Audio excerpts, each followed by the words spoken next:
Welcome back to Key Messianic Prophecies, a podcast brought to you by Telios, a private 501c3 nonprofit foundation dedicated to the research and accurate teaching of the Bible, founded by Bill and Jeanette Stewart. Now, on this episode, we will take a look at the prophecy found in Zechariah 12.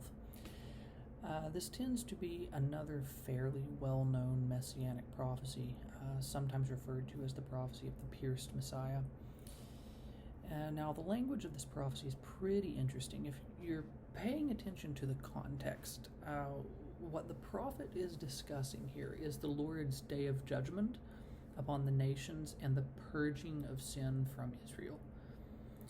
And, of course, Jerusalem is going to play a key role in those events. So, in a sense, the prophecy given here regarding the Messiah is almost indirect. Because as we get into 12:10, just prior to the Lord's return, we get this line that he's going to pour out his Spirit, which prompts repentance for something they have done.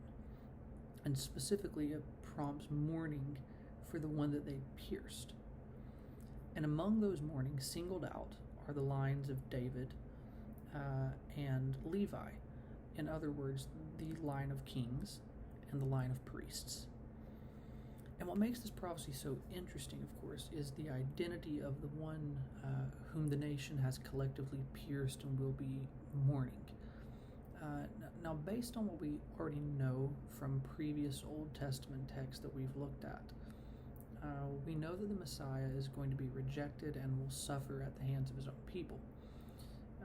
So we have a pretty good idea of who this pierced individual is. What are the chances that the New Testament writers are going to pick up on this and apply it to Jesus of Nazareth? Well, let's say more than very good.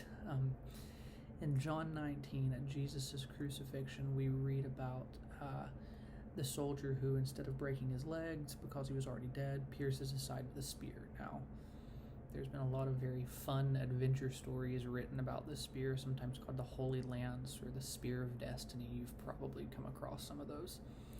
Let's suffice to say that the scriptures never really make a big deal out of the spear itself. However, the piercing of Christ is actually quite significant.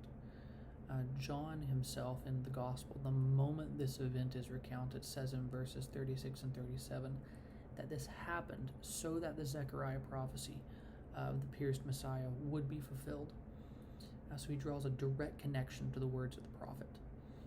And then again in Revelation 1:7, John, in his introduction, addressing the letter to the seven churches, speaks of Jesus as the pierced Messiah, again, who will return and bring about a great mourning across the nation. So John very clearly recognized Jesus as the pierced Messiah spoken of in Zechariah, as well as the eschatological significance of that same figure's eventual return.